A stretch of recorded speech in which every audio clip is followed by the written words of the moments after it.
What's going on, everybody? What's up? The 50th first episode of the NFC East show. Hold on, let me fix this real quick.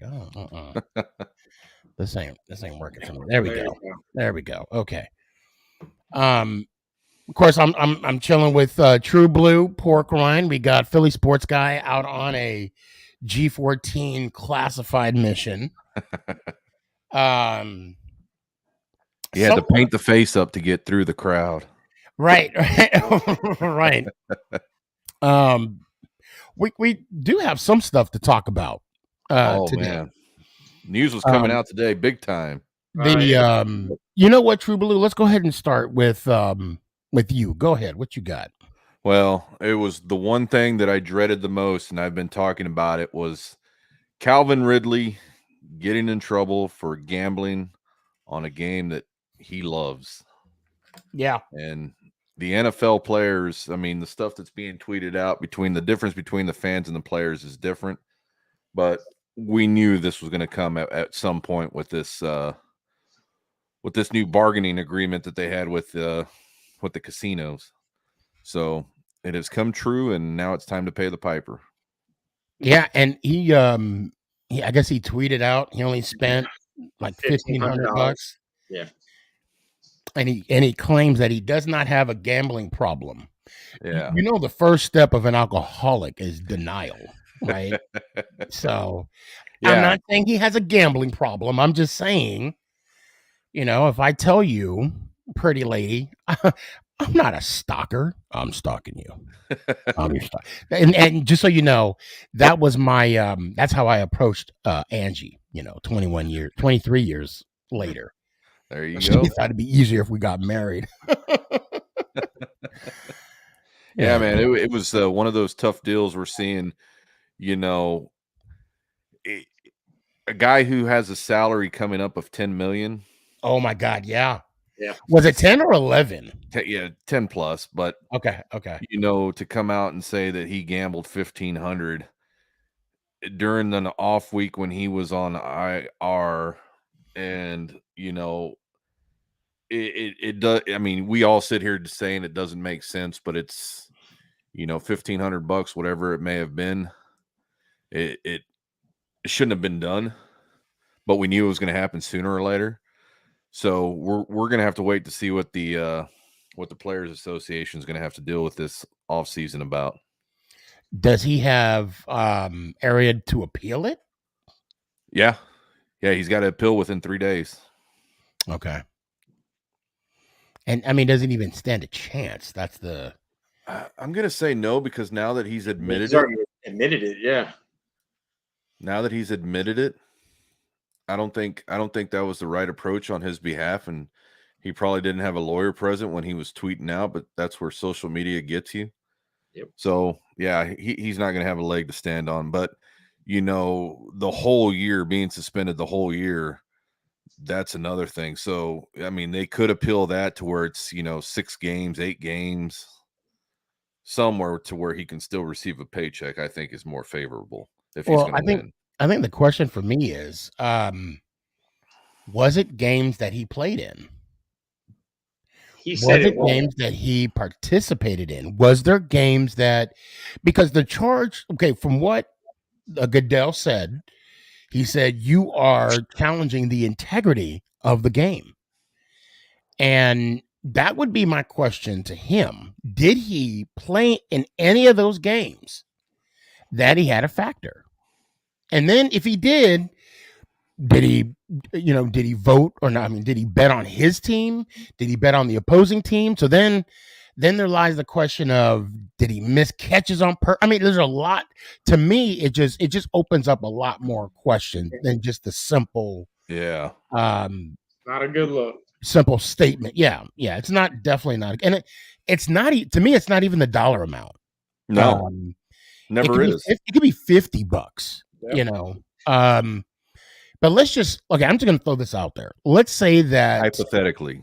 Hypothetically, allegedly, right? Allegedly. Let's say you and I, True Blue, we play in the NFL, okay? And Pork Rind, you could be a professional player in this scenario as well.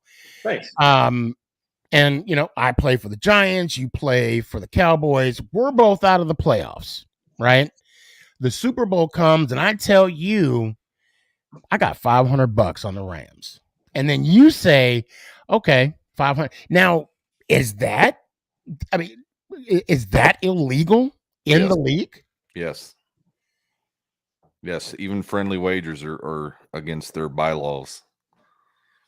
God, that's the one word you do not want to hear. Even I've even heard it so far as punters. I bet you I can kick it into this corner. I bet you I can bet is a bad word in the NFL.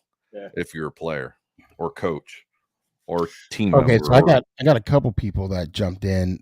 Gabe and Danny, I see you too. He said the games were Right. were not games he played in. They were games when he was not playing. He did bet on his team. Okay.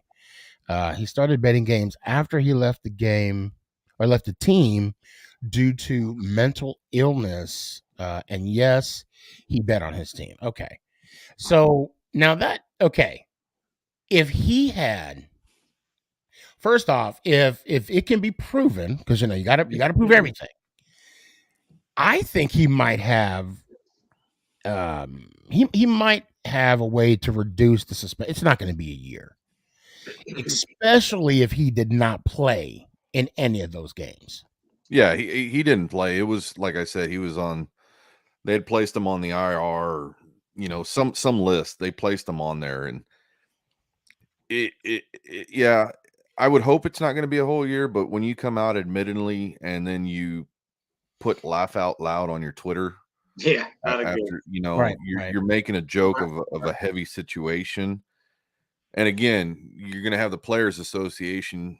It's going to be real hard to defend a player like that who's making a joke, light joke about something that's so serious in the sport. And I say that with wide eyes.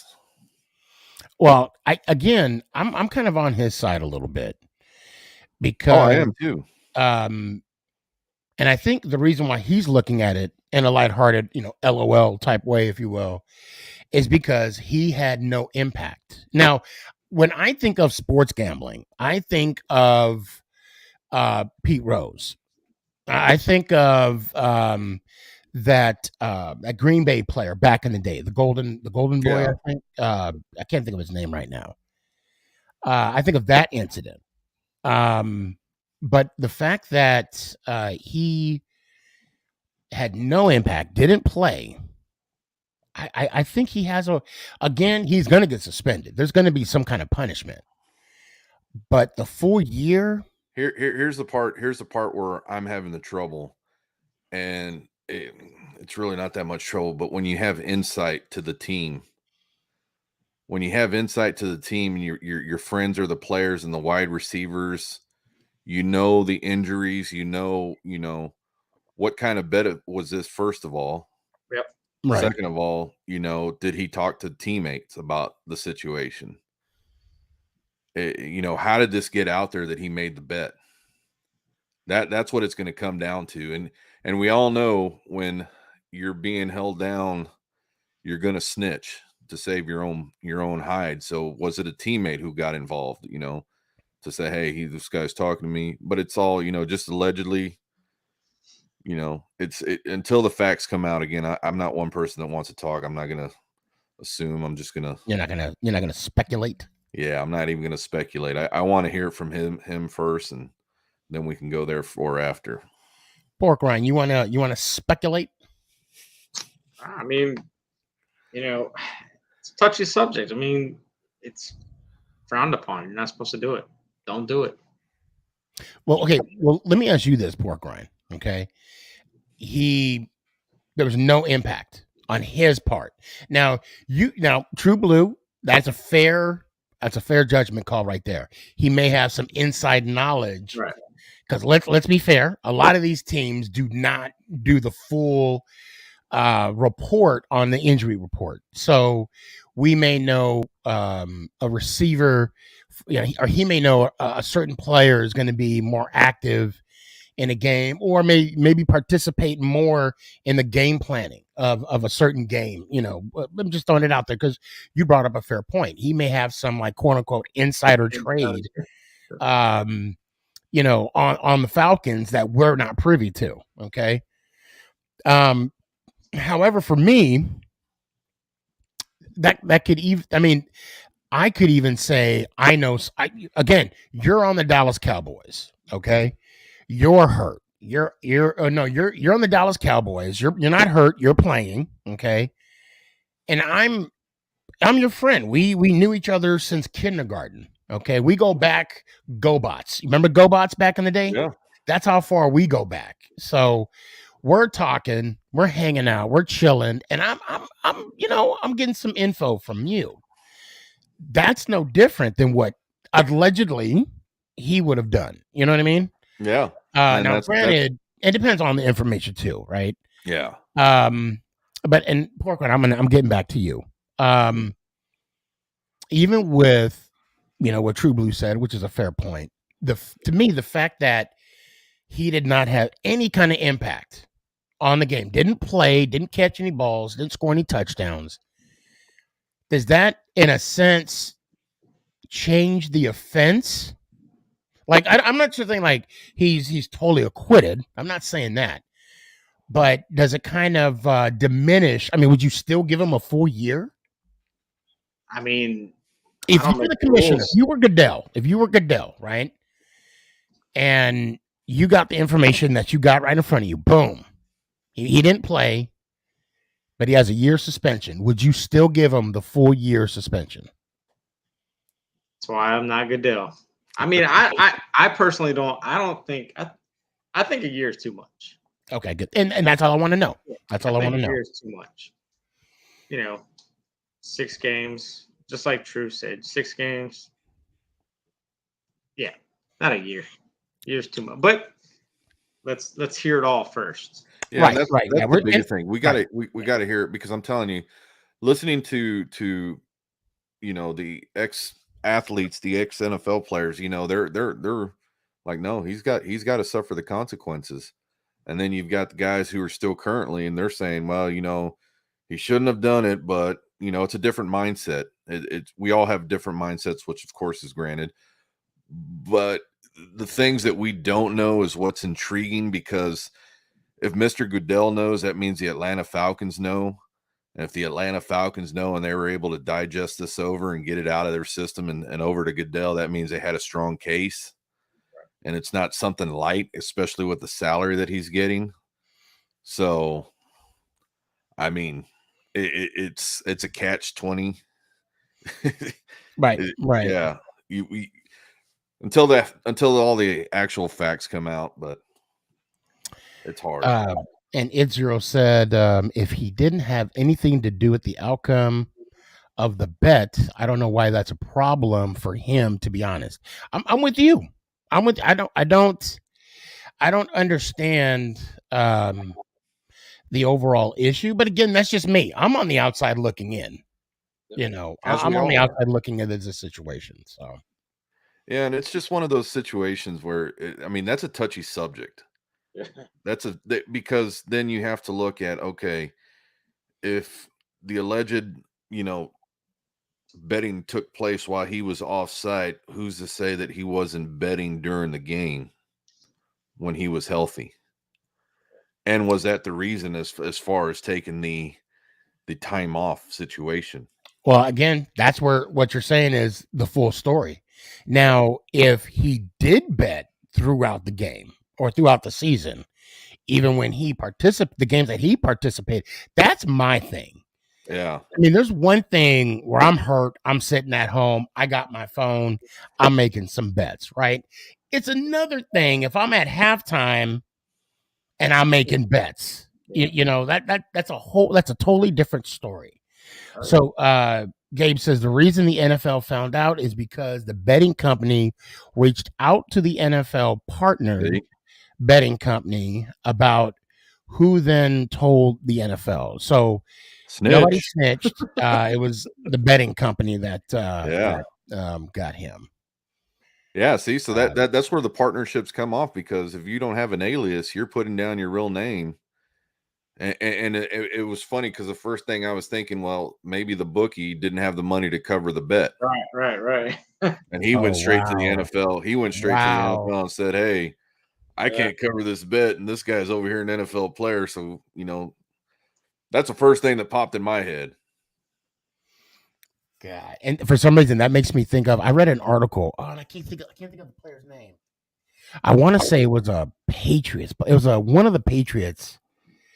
Oh God, I can't think of the name. They filed for bankruptcy, and they had to get rid of some of their assets, which was their Super Bowl ring. Yeah. Oh, that's happened to quite a couple of players. Hold on, what's it? I can't think of the player's name.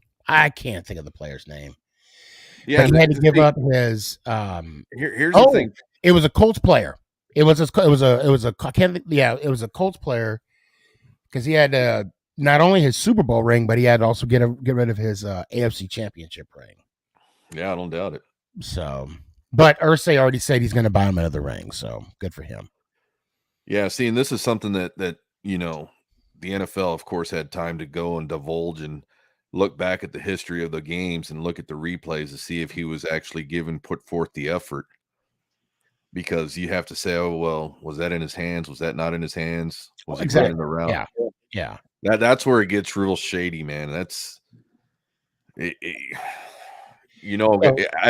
said it since day one. I've had a problem since the NFL joined up with this gambling league. So and earlier you did say something about how he admitted it.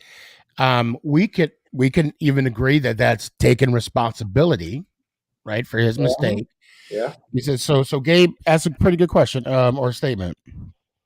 So essentially, he didn't even try to cover it up. He literally put his name down for the bet.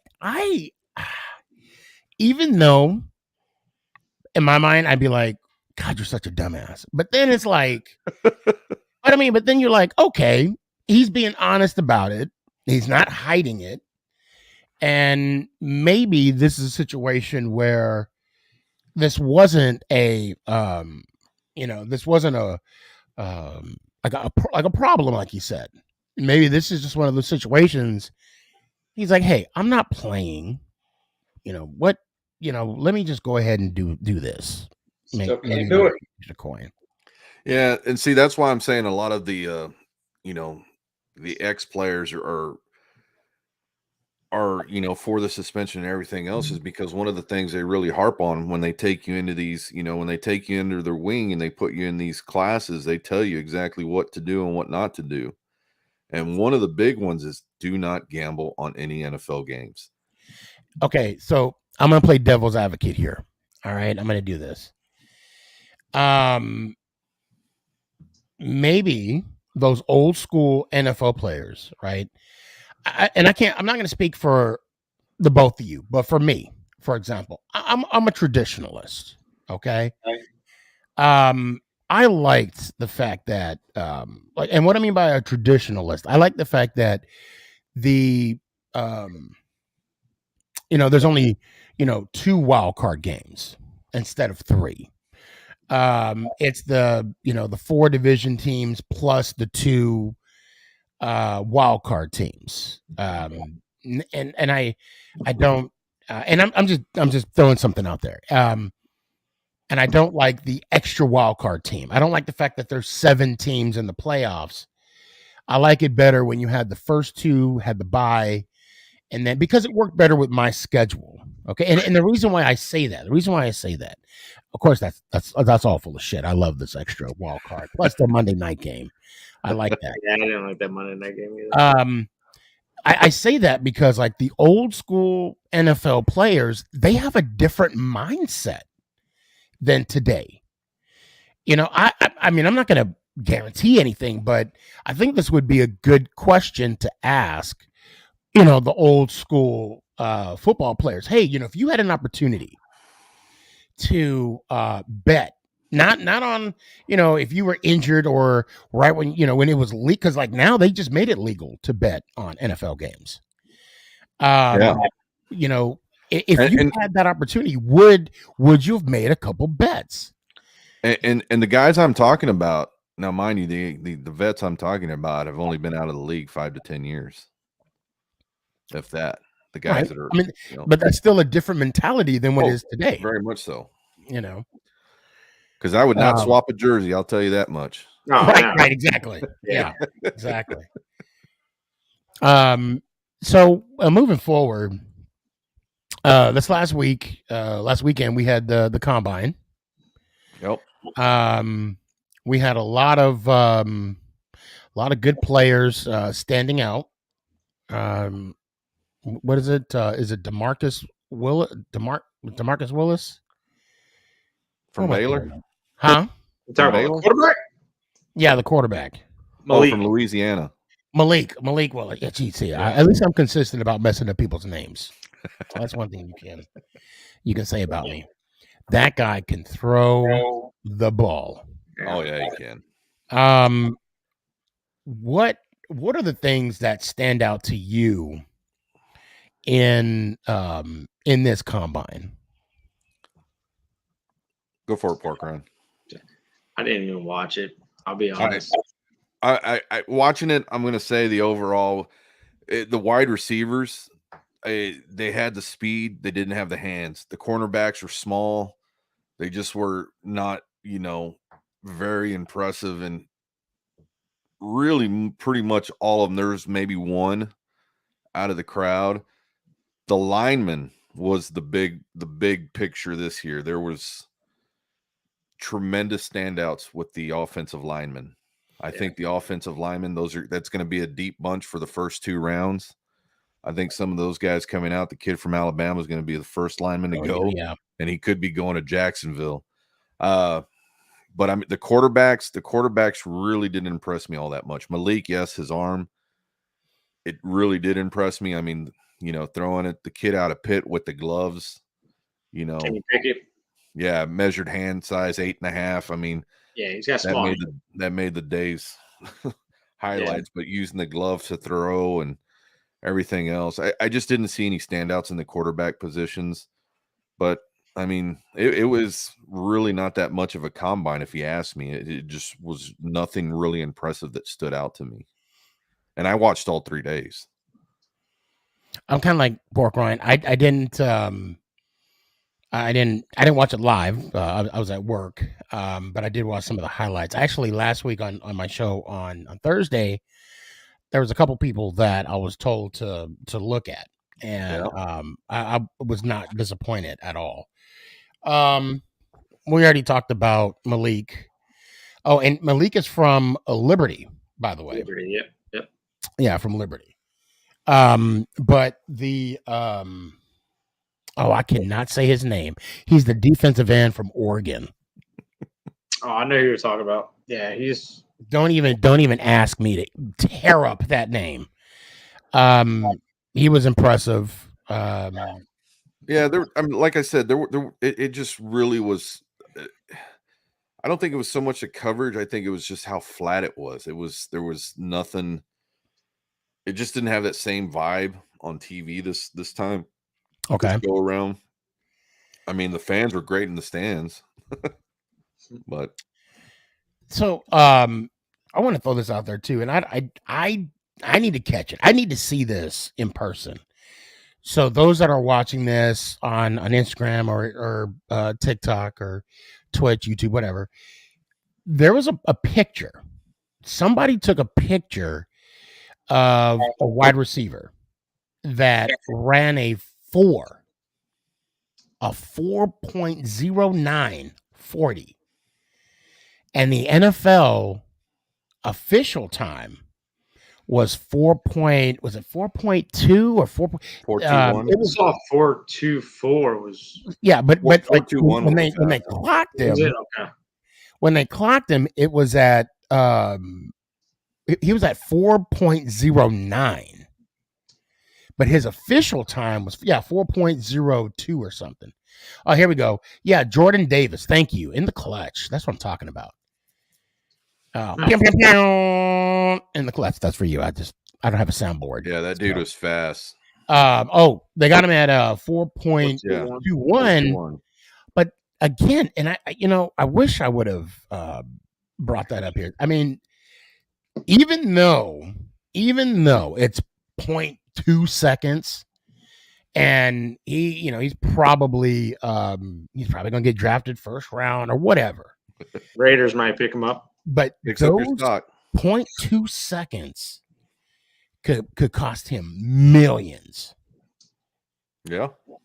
And the fact that they didn't give him the actual time, that's mind. I mean, for someone to do 4.0 anyway. Well, there was four guys who ran under 4.24. Yeah. That's just kidding. That's just crazy. 4 guys. And some of these linemen. Yeah, booking at 4.59, 4.55. God. Yeah. How can we're talking like 300-pound fellas. Yep. With some speed. The tight ends were fast as well. And those are some big boys, 6'5", 6'7" tight ends. Rob Gronkowski's. Yeah, and what 4.5? Yeah, running 4.59. Keeping it under 4.6. You know what? You can coach technique, you can coach fundamentals, but you cannot coach speed. No. And see, my thing is I've always liked those guys who were, I understand the 4.21 and the 4.24, but you get a guy who's the 4.3, 4.4 as a defensive back. That's the kind of guy, or even wide receiver. Those are the guys, that I really want, because with the equipment on, they're still running that same speed. Yeah. Yeah. The guys who are faster, when they have that gear on, it slows them down. Yep. Well, I mean, today's equipment, I'm sure it's pretty light and still protective. Okay. It's Zero said, it's really, he did correct it. He said, I'm really excited for this draft, man. Me too. And then Danny said, yeah, you're talking about wide receivers or the linemen. I mean, you got linemen running times as though they're wide receivers. Yeah.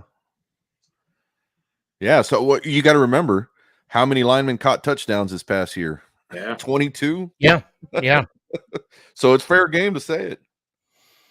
So it's not wrong to compare. So Danny says, Sneaky, would you be upset if we take I'm not going to tear up his name at 5, then Malik Williams at 7?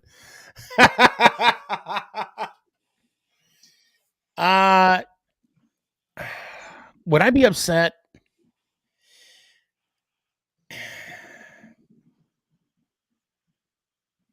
Yes and no. I'm going to be honest. Yes and no. I would be okay, and hear me out. I would be upset because ownership and the GM went all in on Jones, right? They said, even in the press conference, he is our starting quarterback.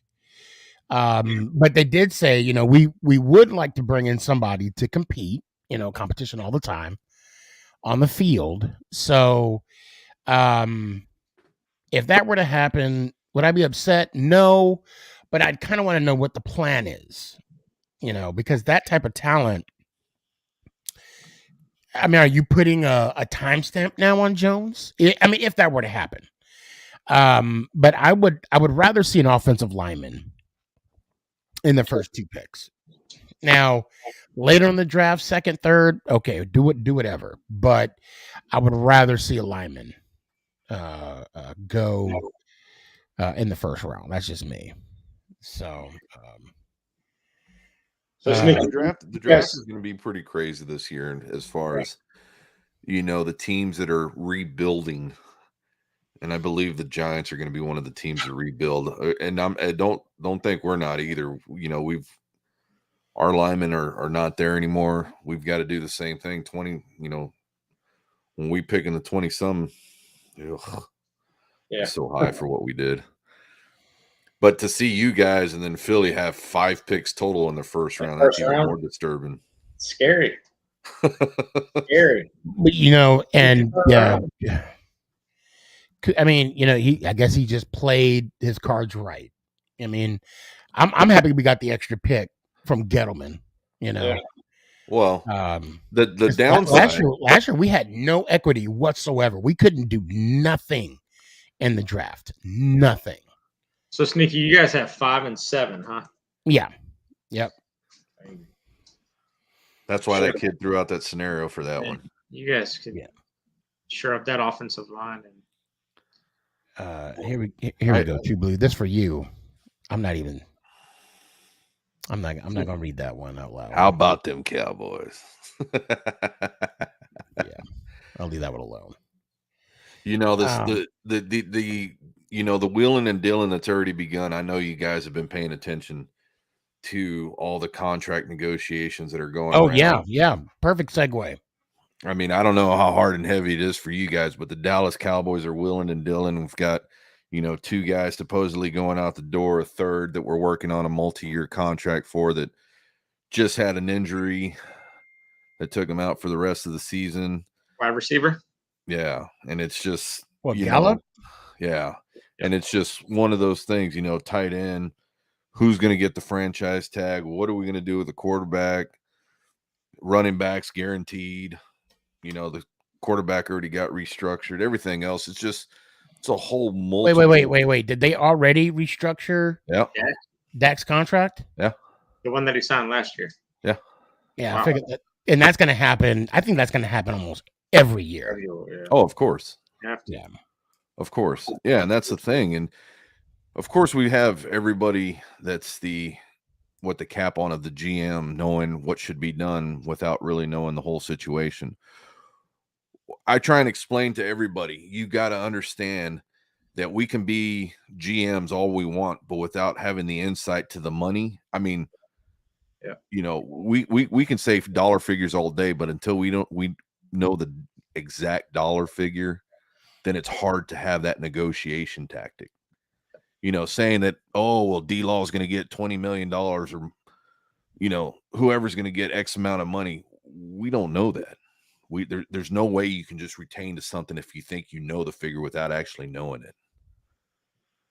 So what they want, of course. How do you feel about this? Amari going to Washington. How do you feel about that? Hey, we tried to get him. What was it? 2 years ago when he signed that deal, and we actually offered him more than what Cowboys gave him, and he turned us down.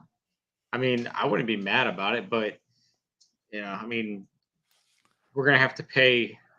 We're in the middle of a contract extension for Terry McLaurin, so that's going to be quite a bit of money for 2 wide receivers. So I don't know. We'll see. Yeah, that Amari Cooper deal is just bad. Yeah. We traded a first-round pick to keep a guy for 2 years at best. I thought he signed a contract extension.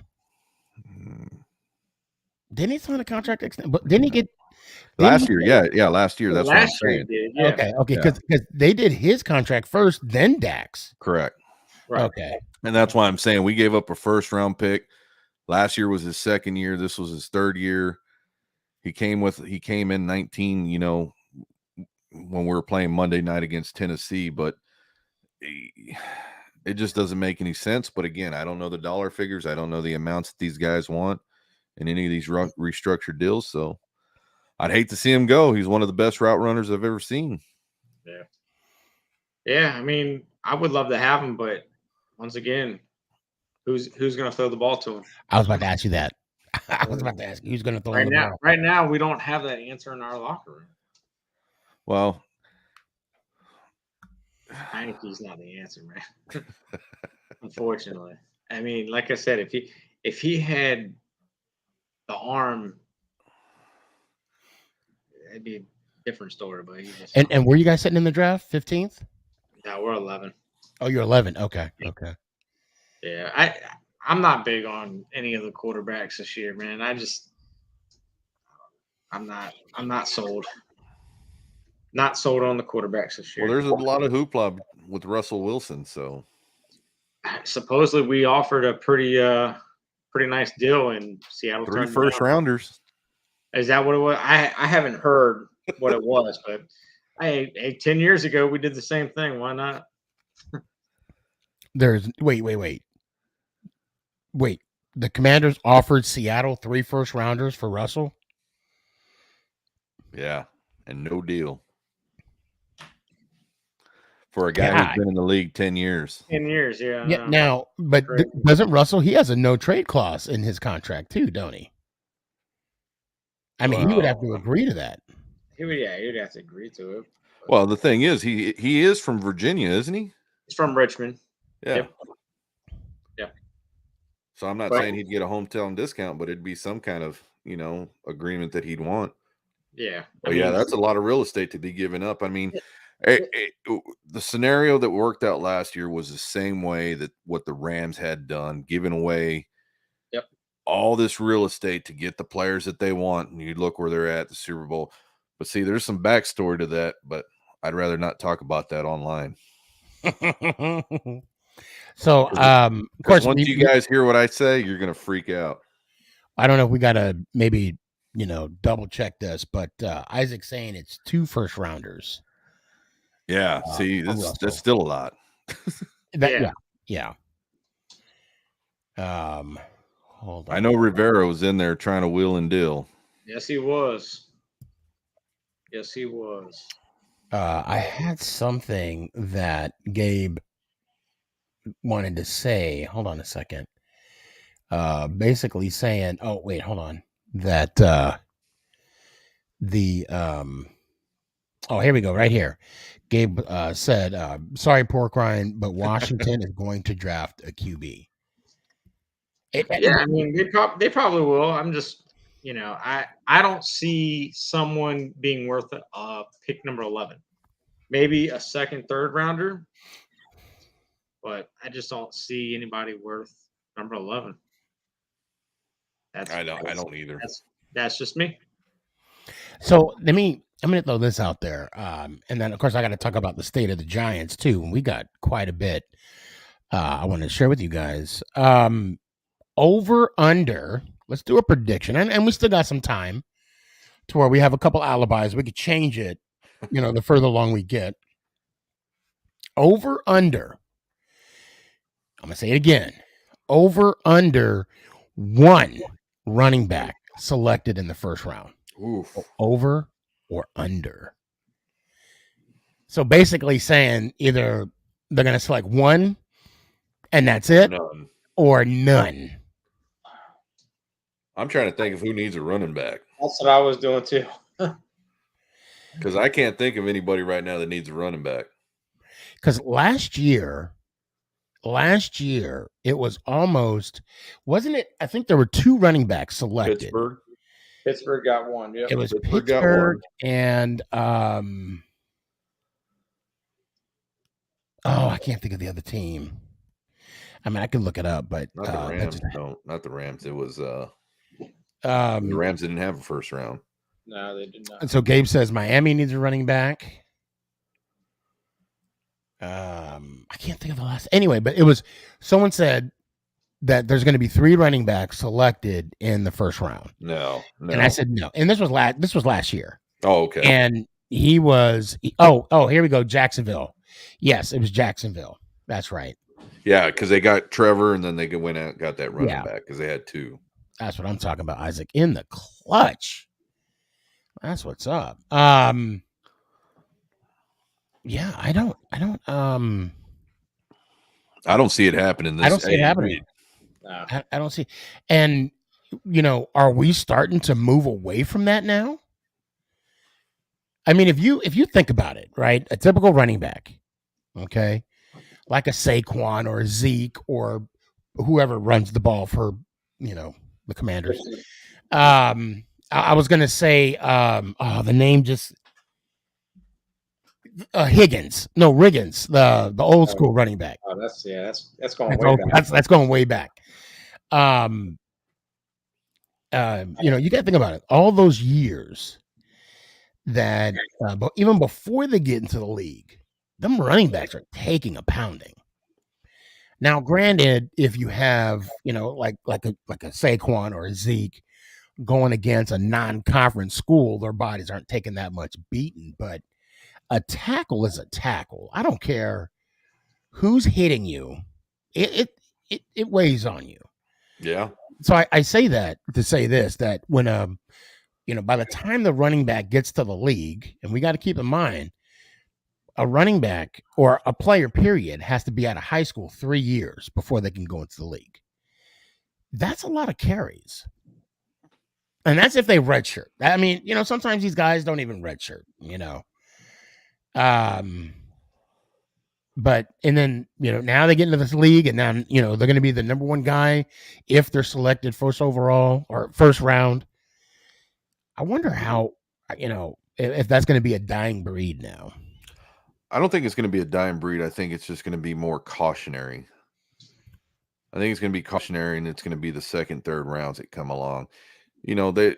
Miami was alluded to as far as needing a running back, but again, that's a new head coach and new system, and I think especially him, he was the coordinator for the 49ers. I don't think he's going to go running back. He wants those wideouts. That's who he has, or who he was at San Francisco. He was that coach who wanted his receivers. So I don't think Miami would go with that, but it's really hard to say. I don't think any running backs are going to go the first round this year. So you're going to take the under? Huh? You're taking the under? Oh yeah.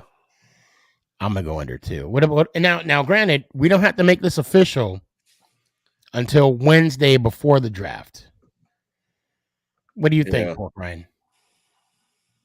I'm going to go with one running back drafted first round. Okay, so you're doing a push. You're doing the push. Push, yes. Okay, that's fair.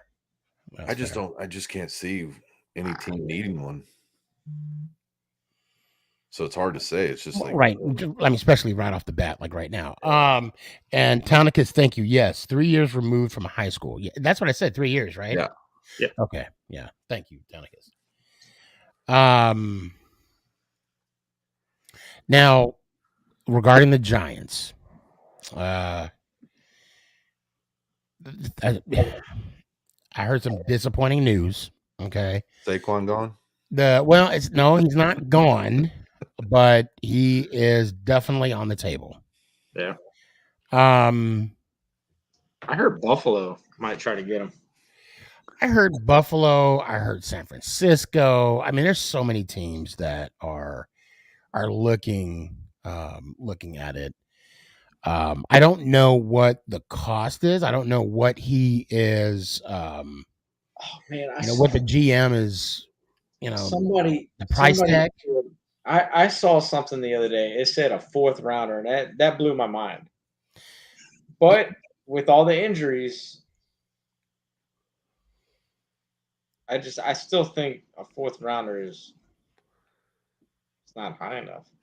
I saw something, and I don't know how much of how much truth it is, but it was I think it was like 2 first rounders, and I doubt that's that's too much. We're over here saying how a running back will not go in the first round, let alone trade for one. Trade for 2. Yeah, Saquon's on the table, but probably would not end up being traded because no one will give up what Sean wants. Yeah, no, I don't think so. I don't think so. That's going to be running backs. I mean, we're all right there, or at least I know I'm right there right now. And as far as cuts go, our 1-year experiment with Kyle Rudolph is over. He was released. Our running back, shoot, I think it was Booker. He was released as well. And then it kind of makes me wonder too, with Booker gone and now with Saquon, on the table, where does that lead us as a running back core, as a running game per se? So I'm kind of interested in the draft. I know Gabe mentioned earlier on the show in the comments something about how we will need to select a running back, which I can see that happening between the 3 and the 5th round. And maybe that will challenge Saquon. And honestly, and I'm still rooting for Saquon. I got to say that, because I think last year his issue was it wasn't so much the injuries, it was the mental game due to the injuries. Yeah, that plays a bigger toll. I mean, when you're continuing to be in that rehab room with the doctors and physicians and the ice bath and the hot water and everything, dude, that takes more of a toll on you than mentally than anything does physically. It just gets old after a while, especially when you're going back and forth. It just, well, I don't even want to imagine what these guys go through. Yeah, the look on his face when he got hurt in that Cowboys game. Oh yeah, just nonchalant running across still. Like, are you kidding me?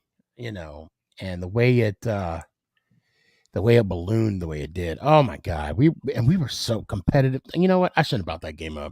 I'm still mad about that game. I'm glad you did. Oh my God. So going into the dollar figures, the salary cap this year. Yeah. It did balloon up there. And when I said it last week, I was actually thinking of A-Rod's salary.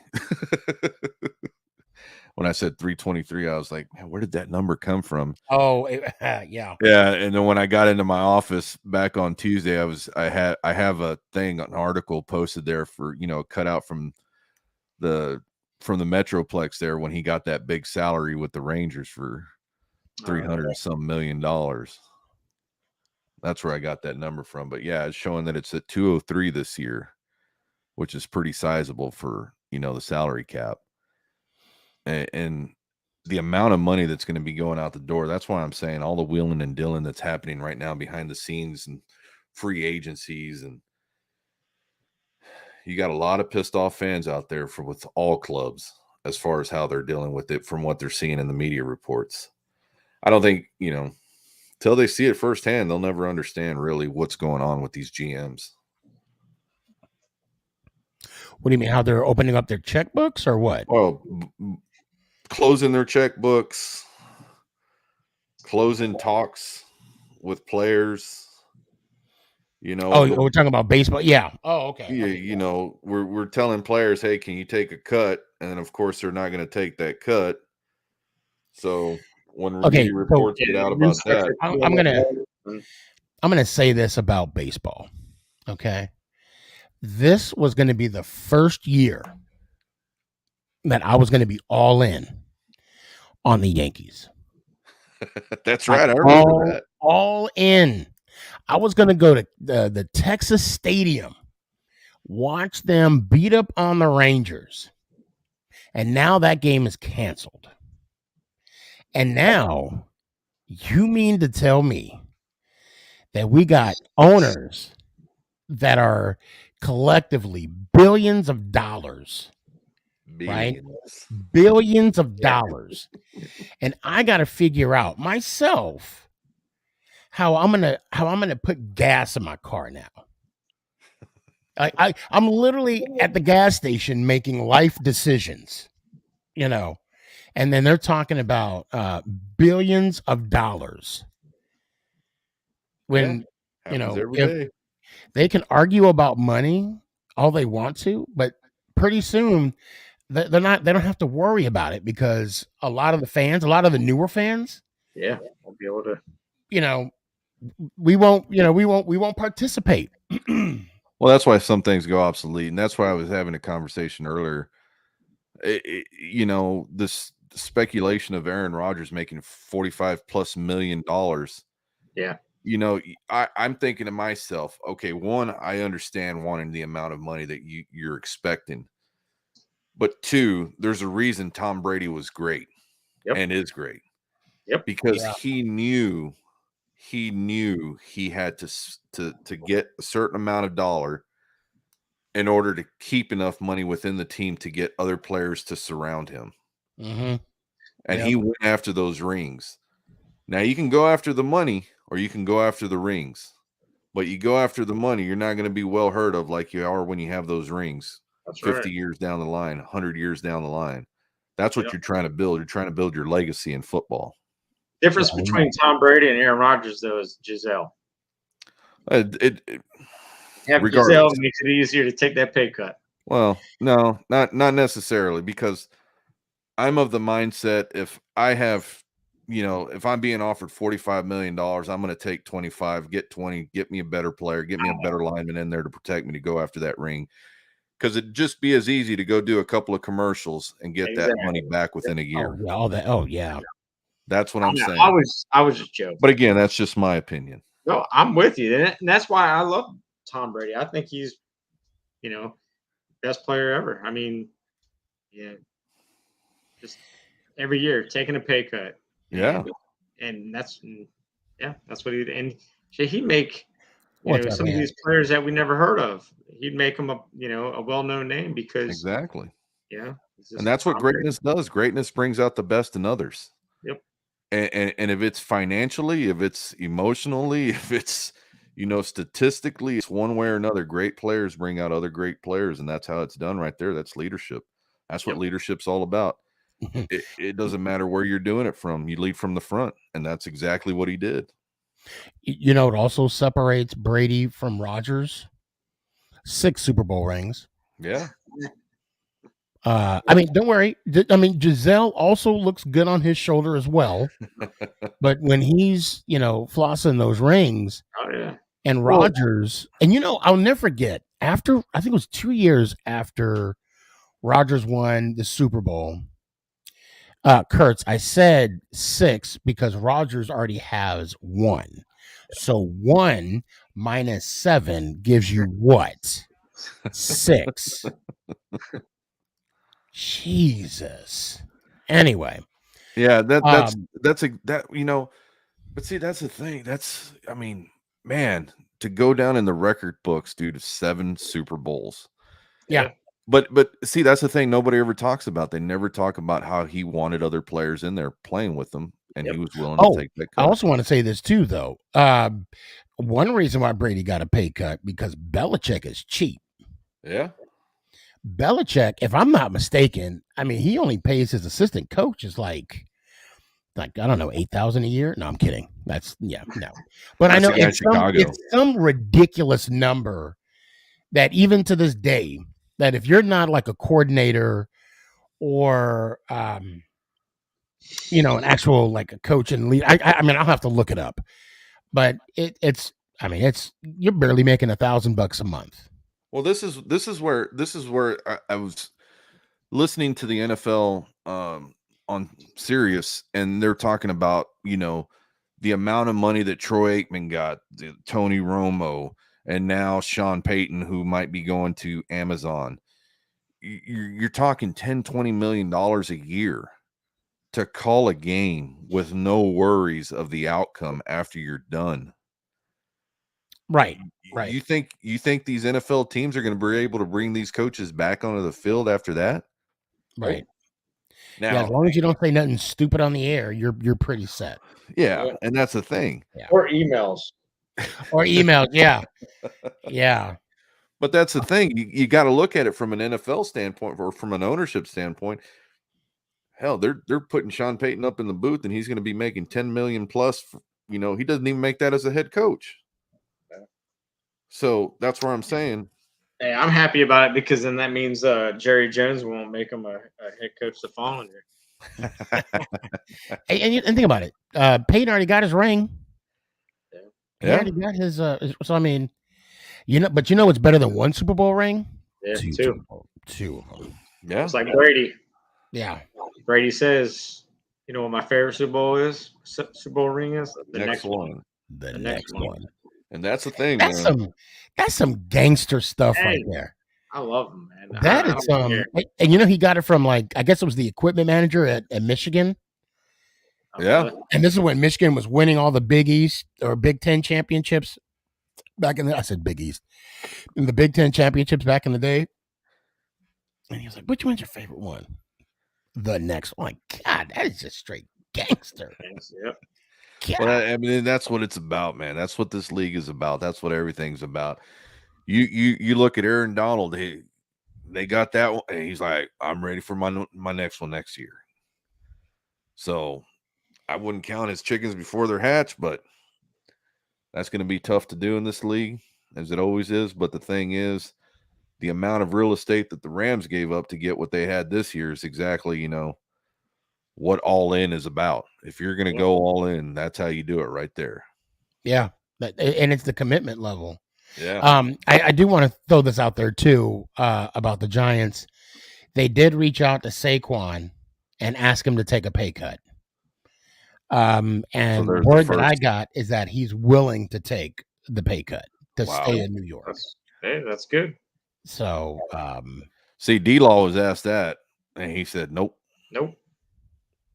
He said, I am not taking that pay cut.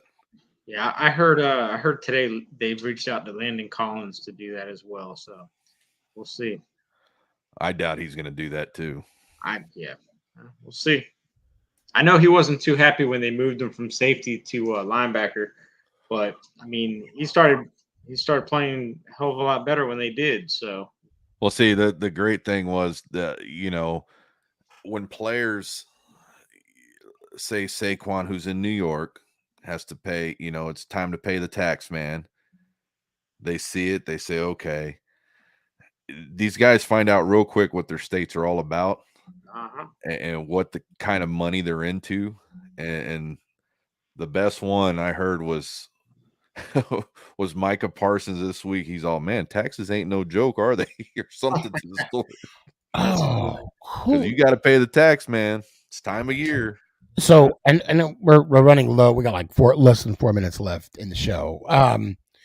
Last Sunday, I was disappointed immensely. Last Sunday, I was supposed to take a photo with none other than Mike Vick, okay, at the Music City Mall. Local boy. Say what? Said he's from around here. Oh yeah. So he, canceled at the last minute. I ended up, getting a refund, but there was one of the safeties, the Dallas Cowboys safety, who is one of the sports analysts. Is it Woodson? I think his last name's Woodson. Charles Woodson. Not Darren Woodson. Darren. Yeah. So bumped into him. Of course, he saw me. I was like decked out in giant shit, like always. And he was like walking towards me, and I was kind of walking away from him, and I'm like, "Oh, hey, you're that one guy."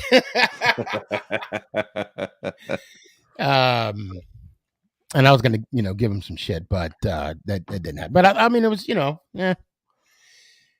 and even Nick was like, he was like, whatever. But Darren Woodson's a man. Don't ever let him catch you, because he will hit you. Yeah. He was awesome in that backfield. There was quite a few people out in that little at the Music City Mall a couple weeks back. That little sports thing. We didn't stay, but we went and because they got a little H mark and all that stuff. Oh, and when you guys come up, they got a batting cage up there. I mean, it's pretty sick. We gotta meet up and hang out there one day.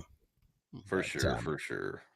Well, I guess Philly is having too much fun on assignment. Well, it's got to be pretty loud in there right now because the season's winding down for them.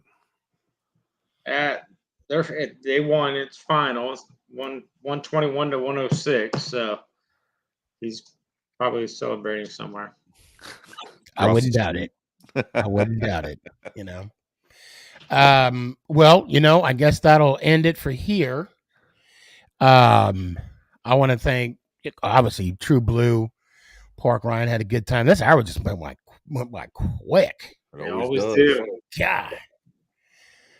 But I guess we'll tune in for next week and maybe draft 2 days prior to free agency beginning. Free agency, there you go. I couldn't think of free agency. Yeah, I'm actually curious if the Giants. So I'm hearing the Giants are going to pick up Jones's 5th year, but then I'm hearing that they might not. So it's kind of like, what happened? We shall see. Yeah, we sure will. But all right, guys, until next week, Let's go Giants. How about them Cowboys? Oh! Let's go Commanders. Not growing on me yet.